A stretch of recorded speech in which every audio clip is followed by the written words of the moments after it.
Good morning. Let's talk federal bonds. For those of you who do not know, when you're arrested and locked up, processed and locked up, typically there is a bond that that is offered up, and the purpose of the bond, a judge will set your bond, so you don't get to choose your bond. It's set by a judge.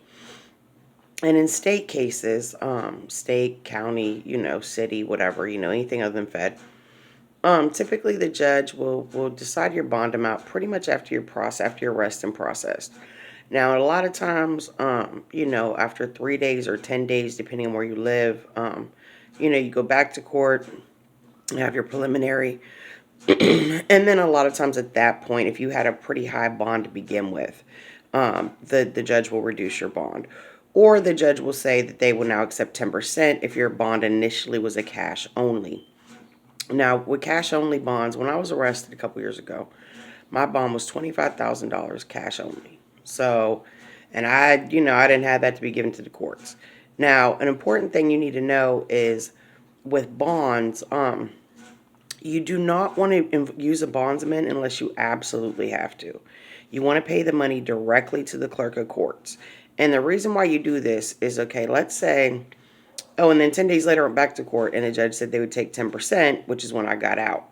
But if I would have paid that 10%, that 25, that 2,500 to a bondsman, I don't get that money back. If I go on the run, I don't show up for court, and the bondsman comes looking for me, and this is basically, and then he would actually be on the hook for the remainder of the money, from what I understand. Or he keeps the 2,500 as payment to come get you. I forget exactly how that works with state stuff. But either way, when you give the bondsman your money, you don't get it back. Now, we paid my 2,500 directly to the clerk. And the reason I did that is because I know that when you pay your bond directly to the clerk at the courthouse, or your loved ones do, rather than bondsman, then you actually get your money back when your case is resolved. Whether my state case, the charges end up getting dropped. So after those charges were dropped, we were able to go back to the clerk and get the money back. If we would have paid a bondsman, that would have just been lost in the wind. The only time you really want to use a bondsman is, let's say they would have said to my bond had to stay at $25,000 cash only. Then at that point, I'm in jail, so I can't really do nothing. So my friends and family on my behalf would have had to contact the bondsman and say, look, here's what we got for the bond. Here's 10,000, here's 15,000, whatever. And the bondsman generally would take that and then would put me or my loved ones or both of us on a payment plan. Sometimes they take collateral as payment, or collateral as insurance that you're going to make payments. And they would have put up the difference and got me out of jail. But then now me and my loved ones are on the hook for a very large sum of cash. And like I said, you don't never get none of this money back when you deal with the bondsman. And if you don't pay, they can get your bond pulled. You go back to jail. If there was any type of collateral put up, a house, a car note, whatever, they can take that collateral. Even if the collateral exceeds the amount of the bond amount, you use that as collateral. So now, if the bond agreement doesn't play out because of your end, they can take that. So bondsmen, I mean, I get it. It's a job. It's a very lucrative field to work in. Very profitable. Little exploitive, but like I said, sometimes people really need them. But a lot of people don't realize you can pay, any state, city, county, whatever bond amount directly to the clerk of courts and then get your money back. The only way you're not getting your money back is if you go on the run or you don't show up for court. So if you're not intending to go on the run and you're going to show up for court, make sure your bond is paid directly to the clerk. Now, the bond money, when it's given back, will not necessarily go back, will not go to you, the defendant, because you're not in the free world to go in and pay the bond amount. You know what I mean? So whoever goes in and pays the bond amount on your behalf, they really need to keep their bond receipt. If they lose it, usually the clerk can pull up another copy. And when the bond is refunded, it'll go to the person who showed their ID and actually, put up the cash. So having said that, the federal bonding system is very different. And I just wanted to give kind of a breakdown of state, because a lot of people didn't know the whole pay the clerk thing, and some people may not even be familiar with generally how bonds work. Um, But with the federal system, it's very different. Once the state dropped charges against me, a couple months later, the Fed sent me a target letter. I lawyered up immediately because you'd be crazy not to. And I got a public defender. You're not offered one at that point, which I have videos about that. So if you get a target letter, if you can't afford a lawyer, get a public defender. And honestly, in the Fed, generally a public defender or a lawyer, there's almost no difference in what your outcome's going to be. So you should probably just save your money and just get a public defender. Unless they say you don't financially qualify, then now you got to spend money. But anywho, and I spoke to the lawyer, and I got a pre-indictment plea offer, and went and signed a agreement that I would definitely take a plea offer, because otherwise they were about to indict me the following week. So they didn't indict me because it just saved them some time, because I had already committed to I was going to take a plea offer. And then I signed my plea deal, and they did like a little mini PSR, just for probation to give a recommendation one way or the other if they think that it's okay for me to be on pre-sentence release, to rule out that I'm a flight risk or a threat to my community. Because I was in a free world. I wasn't rearrested when I got a target letter. That was just served to me. Matter of fact, funny enough, the local arresting officer in my case made it a point, went out of his way to hand serve me the target letter, in fact, which is highly, highly, highly unusual. You almost always will get this either in the mail, from the marshals, from a process server, from a sheriff, whatever. So, but apparently this is something real personal for him, that more time be handed out, about around, for those involved in the situation that, that I happen to have some minor involvement in. But anywho, so I was still in the free world, At that point, heck, until I went to my plea hearing, I wasn't even on any type of supervision or nothing. I just had a target letter. I signed a document that I would definitely take a plea deal. I signed my plea deal. And the first time I got in front of the judge was at my plea hearing. And then that's when, the first time you get in front of your federal judge, which for most people I think will be, while they're still incarcerated and whatever, generally will be when you first get in front of a federal judge, which if you're incarcerated, you're arrested, you're being held, will be pretty quick. The feds move a lot quicker than the state does when it comes to certain things. So when you get in front of a judge, he will determine if you qualify for pre-sentence release or not. And this is largely determined upon the recommendation, one, the seriousness of your charges and your criminal history. I mean, that's something to, if this is your third, drug felony case and the other two you were convicted and did time, you're probably not going to get pre-sentence release. If this is some kind of weapons charge and you have a history of weapons or violent crimes, you're not going to get pre-sentence release. But, the judge will determine if you qualify. He'll decide if you qualify for pre-sentence release or not. And this is largely influenced by your criminal history, the nature of the current crime that's being alleged against you, which I don't agree with. I don't think that you should be able to penalize someone for something until they've actually been convicted of it. But that's my opinion, but, for what it's worth. But and then also, the feds will give a recommendation. The probation department will give a recommendation one way or the other if they think you should be put on pre-sentence release. What to, if any degree, are you a flight risk? What to any degree you a threat to your community? And I'm going to tell you now, I am the furthest thing from a threat to my community. I'm actually an asset to my community. And I'm not saying that being cocky or being disrespectful or anything like that. But I haven't had any legal issues prior to this in over 15 years. I have never been incarcerated outside of just the typical, county jails, city jails, that kind of stuff. I'm a single parent. I'm disabled. I had a couple surgeries about a month ago. I got another couple surgeries coming up. I get injections in my spine and in my knees for pain management because I don't want to be on narcotics. And I live with incredible amounts of chronic pain. I am low income. I help take care of my aging parents. I'm responsible to get them to and from all appointments, all errands. That's very time consuming. I love them. I'm happy to be able to do it. But nonetheless, that's what I do. I've lived in the same house for about 4 years. I've had the same landlord for nearly a decade who I have a wonderful relationship with. I'm the furthest thing in the world from a threat or a flight risk at this point. But even me, and I say all that to say, no matter how much you're like, I'm not a flight risk, the fact that you have large amounts of money or large amounts of money are involved in your case can be a merit by which the federal probation department will say you're a flight risk. The fact that you're even facing criminal charge, for me, there was like no risk of flight risk. You know what I mean? Obviously. Hell, I don't have the means. Where am I going to go?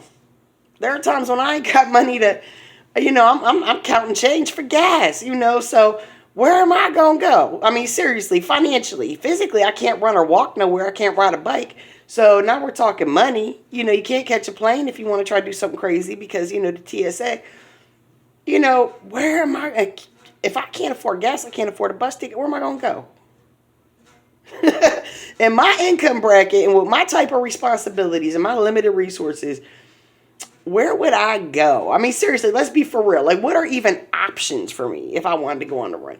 I mean, I guess I could go to Walmart and get a little tent maybe. Maybe find a wooded area near my home and start trying to dig an underground bunker. I mean, which is way beyond, my education level, just the physics of it all. And certainly beyond my physical capability. But let's be for real. I mean, for seriously, me, threat to the community, flight risk, that's hilarious. The only way I'm in any way, shape, or form a threat to the community is, I will certainly protect myself and my loved ones if we're in harm's way. And if that makes a person a threat, so be it. I will certainly, big fan of The Walking Dead, by the way. I will certainly, if my neighborhood starts turning into a bunch of back from the dead flesh-eating zombies, will pull every bit of, willpower, determination, resourcefulness, anything I got in me, and get us the heck up out of here as far as we can go. Absolutely. And I would imagine at that point, the marshals ain't going to come looking for you. But, so it's just crazy. But, I really want to just say all that to really elaborate and say, no matter how much your circumstances and you as a person and your history dictate that you are not a flight risk or you are not a threat to your community, when a probation department give their recommendation, they're going to, in some way, shape, or form, whether it be because you got money, whether it be the seriousness of your charges, whether it be the fact that you got family in 5 different states, but they're going to say to some degree you are a threat to the community or you are a flight risk. Don't let this scare you, because this doesn't mean you're not going to get pre-sentence release.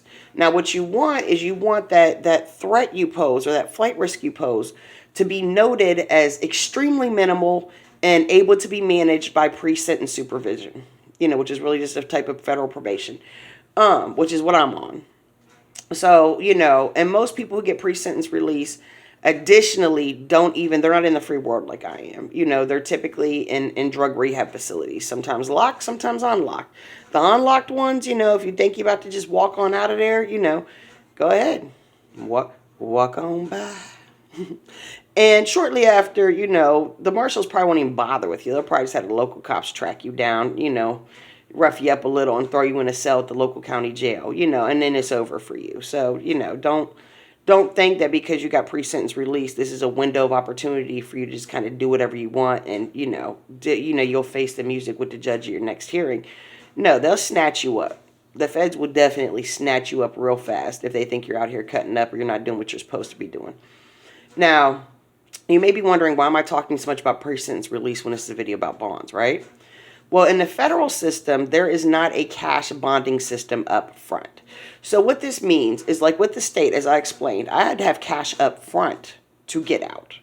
With the feds, I'm on a $10,000 unsecured bond, which is a really low bond, which I think is flattering because it tells you, it tells me that they really do know that I'm not at all, the chances of needing to find me or whatever is pretty much none. And seriously, and the feds will always inflate how much things cost them. So if you're going to say it would cost you $10,000 to drive an hour to my home and put me in handcuffs and, take me 45 minutes to the county jail for holding, that's like me or you saying it's going to cost me $20 to drive somebody 4 miles. You know what I mean? Like, it really is downplaying what they normally would charge, which just shows that they've no expectation that will ever be reality, which is good, because they shouldn't, because it won't be. But if you qualify for pre-sentence release, this is when a federal bond comes into play. And the Fed does unsecured bond. Now the state does ROR, signature bonds as they're called as well. If you're like in on like a shoplifting charge and you haven't made this a habit, quite often, things that are really minor, maybe a simple assault, you can do what's called a signature bond where no cash is needed. You just sign a contract agreeing that you're going to come to court. The feds do not do signature and ROR bonds. And if you get a bond in the Fed, what it is really it's just the financial aspect of the conditions of your pre-sentence release or your release, after you've been sentenced before you self-surrender. Both of which I assure you will be supervised. But so mine is so when I got my pre-sentence release at my plea hearing, when the judge said, "Okay, I'm gonna let you be on pre-sentence release," I'm pretty comfortable that we don't have to worry about nothing too wild from you. And he said, when he went through the terms, you'll report to your federal probation officer, you will be subject to urinalysis drug screening periodically. You acknowledge that anywhere you live is subject to search at all times, even if it is not your home. Like all these terms. And then one of the terms was, and you will be, on a $10,000 unsecured bond. So what that means is, if I go to court like I'm supposed to, and I do everything I'm supposed to, which is exactly what I'm going to do. At 40, I don't got time to play games. Like the fact that I'm about to go away for up to 4 years per my plea deal, I'm just hoping I just get sentenced to do my time on home confinement, even though I know the feds almost never do that. So I know it's more likely I'll get something like a year and a day or 2 years. But, I'm too old for that mess now, especially in my health, and especially having people in worse health than me depending upon me. I can't be just out of the rotation in the free world that long, but I'm gonna have to, and I will, and I'm gonna get through it because I ain't got no choice. But if I were to do some nonsense, some foolery, what would happen is, that's when the unsecured bond would come into play. So right now, as long as I do what I'm supposed to, the fact that I'm a $10,000 unsecured bond is pretty much almost irrelevant to anything, because it's not a factor unless it kind of gets, unless the switch gets flipped, unless it kind of becomes like activated. You know what I mean? Or relevant. The only way that would become relevant is if I missed court or I went on the run, which I'm doing neither. But if I did, hypothetically, let's just, because we're, want to explain the federal bonding system. What would happen is there would immediately be a warrant issued for my arrest, for taking off or for not showing up to court. Now, I'm not on an ankle monitor. Most people, the very few people that get pre-sentence release and get to actually do it at home or in the free world, typically are on ankle monitors, because a lot of people, you put them in a position I'm in, and you say, okay, you gotta, I gotta, I'm on a color line, but my color only hasn't been called in over a month. My color gets called very sparsely. I'm not on an ankle monitor. Technically, I only have to check in with my PO, once a month when I do my monthly little check-in sheet.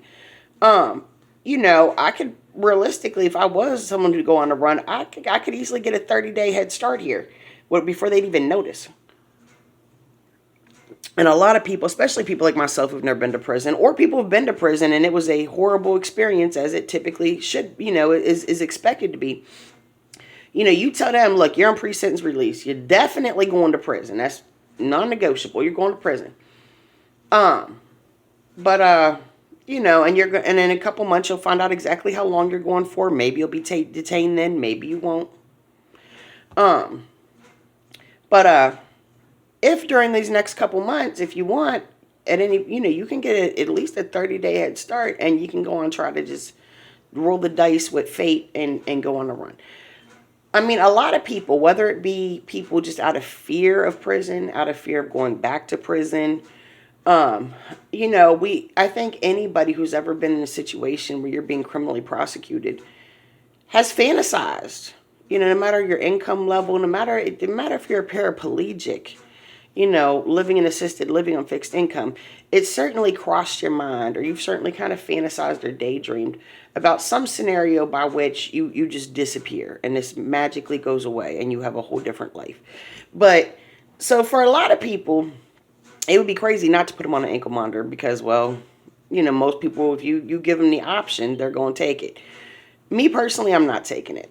And the reason I'm not taking it is, primarily because, there are too many people I love that need me in the free world, that need me to get the hell out of prison and get home to them as quickly as possible, that I would not in a million years, not even, I would not do anything at this point in my life that would potentially cause me, instead of being gone for a couple years, I'd be gone for 4 years, or they add a charge and I'm gone for 10 years or 15 or 20. If I was gone for 10 years, neither of my parents would be alive when I come home from prison. My mother, my stepfather. My actual biological father would probably, he actually probably would be alive. He's in better health than they are. But he and I aren't super close, no disrespect. I can't imagine the harm that would do to my children for me to be out of their lives for 10 years, particularly my 4-year-old son. I'm ready to cry thinking about it. You know what I mean? Like, I can't do that to them. I can't. So, you couldn't pay me. If you said right now, look, I give you $200,000 and you got a 30-day head start, just, you speak a little bit of a few languages, you could be good in several places in the world, just go. No, thank you. But it'd be really cool if you put some of that on my books or cash app it to me now, so I can take it with me to prison. But no, I'm cool. And, and the reason for that is because, my life is built around this chapter of my life, my life for the last, over a decade is built around, almost 2 decades, is really devoted to those I love more than myself. And that is my children. That is my parents. These are people that I'm comfortable sacrificing. And I want to sacrifice, to take care of, to love, to support, to protect. And any scenario, any foolery on my end that will potentially put or keep me in prison longer, therefore endangering them and harming them, is not a scenario that I'm down with at all, by any means. Not at all. But I say all that to say, so if let's say you do go on the run, right? You're on pre-sentence release. Now, if you're on an ankle monitor, as soon as you cut that thing off, it's gonna send out a little ping, oopsie. And, they're probably not going to be in no hurry unless you got some super violent crimes, in which case you wouldn't be on pre-sentence release. Or let's say you escape, or you leave the rehab they put you in on pre-sentence release or whatever. Within a day or so, probably that same day, there will just be a general APB out on you, statewide, if any law enforcement see you there to arrest you. Within a couple of days, it'll be nationwide, the APB, the net will broaden. Depending on your criminal history and depending on the seriousness of your charges, this could be something as minute as long as law enforcement don't interact with you, you're pretty much really ain't got nothing to worry about. But at the first minute any law enforcement runs your name for the rest of your life, you're guaranteed to just clank, you're getting locked up and you ain't getting back out. Or this could be something as serious as full-on roadblocks and helicopters. It really just depends on your criminal history and the seriousness of your current charges. But now if you were to do that nonsense, okay, let's say I go on the run. That $10,000 unsecured bond now becomes a $10,000 bond that I violated. So now I'm on the hook for $10,000. So now not only additionally are there warrants for my arrest, I'm going to be arrested, possibly hunted down, and I'm potentially looking at more additional federal criminal charges, escape, absconding.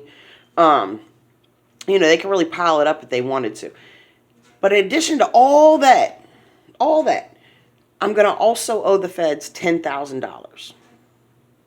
And they're going to get their money. Feds are going to get their money. Trust and believe they will get their money. If you thought Big Worm or Debo was taking their money, nah, they ain't. The feds make them look like little kids, outside just playing games. The feds are gonna get their money. They will take everything. Don't be married. Don't be married, and don't let you or your spouse have any type of assets, or even mutual assets, or even just your spouse having assets. They will snatch that up, or they will put you and your kids on the street, snatch your wife's house, snatch your mutual cabin. They're going to do whatever the heck they want to do, and they're going to get their money. Trust me, they're going to get their money. So you don't want to play with these folks. You do not. So if you get a federal bond, it will be an unsecured bond. It'll generally be determined, the first time you see your judge. Matter of fact, you don't even have a particular bond hearing in the Fed. It's just a detail they throw into another hearing, whether it be your preliminary, your arraignment, your plea hearing, whatever. The first time you see the judge, he'll determine right there if you're getting pre-sentence release or not. And if you are, you will certainly be on a federal bond. The good news is, one of the real difficult and disrespectful almost, well, it is disrespectful and oppressive aspects of the state, city, county, criminal and justice systems is cash bonds. Because with cash bonds, secured cash bonds, regular cash bonds, like we talked about in the beginning of the video, if you don't got money, you stay in jail. So this means if you're a person of financial means, if you're a wealthy person, you can go do all kind of nonsense and you ain't gonna spend more than a night in jail. You're fine, until you get sentenced and go through all that. But we all know those people buy their way out of that mess too. But if you're not a person, of excessive financial, whatever, you can go do 1/10 of what the rich guy did and be in jail for 6 months before you even get sentenced. I mean, that's so biased. The cash bonding system is such a biased, oppressive crap that, really your ability to be free prior to conviction is solely based upon how much money you have, your economic status. And that's just horrible. Which, P.S., I know New York City and I think for other places are trying to go mostly cash-free bond, where like the Fed, there'll be unsecured bonds for most people, unless you are the worst of the worst. You will not have a cash bond, and I think that's brilliant. I think that helps buffer some of the damage that is done by people being arrested, people being unnecessarily incarcerated, overly incarcerated, wrongfully incarcerated, and so on and so forth. I think, when it comes to the community, the family unit, the economy, cashless bond systems make the most sense. But that's my 2 cents. Everybody ain't going to agree with me. But there is a documentary about cashless bonds in New York City. I forget what it's called, but if you get a chance, you may want to watch it if you find this interesting. But the takeaway here is if you're in the federal system and you're worried if you're going to make bond or not, don't worry about how much money you have. That's not really even going to be an issue, other than the fact that if you do get pre-sentence release, which means you're on bond, you will have an unsecured bond. So if you go on the run, you're going to owe these people a lot of money. Assuming you're going to go to court and you're not going to be an idiot. It's really nothing to worry about. The fact, even if you go into that courtroom and you ain't got nothing but 75 cents in your pocket and your unsecured bond is, $500,000. If you qualify for pre-sentence release, baby, you're going home. Hey! Or you're probably going to like a rehab facility or something. Sorry. But it really boils down to, instead of it being about how much money can we extort from you, which is pretty much what the state system is, the bonding system. The federal system is, in addition to the fact that we're telling you, we're really showing you a mercy and giving you a gift and allowing you to be on pre-sentence release. And we're telling you if you mess that up, you're looking at more charges, you're definitely going to be locked up. But because money is a language that everybody understands, this will be an additional layer of consequence that you will incur if you violate the terms of this. So that's the bonding system. Let's look a little quick rundown of state, Fed, cashless bonds, which are a new concept, which I fully 100% think are genius and would do a lot of service for the cities and states and communities that embrace them. But anywho, so don't worry about your money situation when you're thinking federal bonds. You're not going to have to put no money up, and the only time money will become an issue is if you violate and you have to get a warrant for your arrest.